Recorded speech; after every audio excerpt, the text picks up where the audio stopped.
श्रीमद्भगवद्गीता प्रथम अध्याय श्लोक संख्या 23। यतस्ते मानानवक्षेऽहं ये एते अत्र समागता धार्तराष्ट्रस्य दुर्बुद्धेर्युद्धे प्रिय চিকিৎসবা।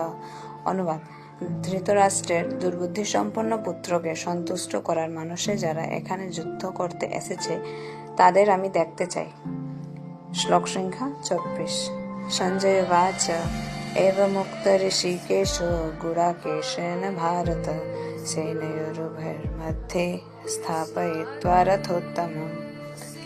অনুবাদ: সঞ্জয় বললেন, হে ভারত, অর্জুন কর্তৃক এভাবে আদিষ্ট হয়ে শ্রীকৃষ্ণ সেই অতি উত্তম রথটি চালিয়ে উভয় পক্ষের সৈন্যদের মাঝখানে স্থাপন করলেন। শ্লোক সংখ্যা 25। ভীষ্মদ্রোণ প্রমুখতঃ সর্বেষাং চ মহীক্ষিতং উবাচ পার্থ পশ্যেতাং সমবেতাং কুরুনিতি।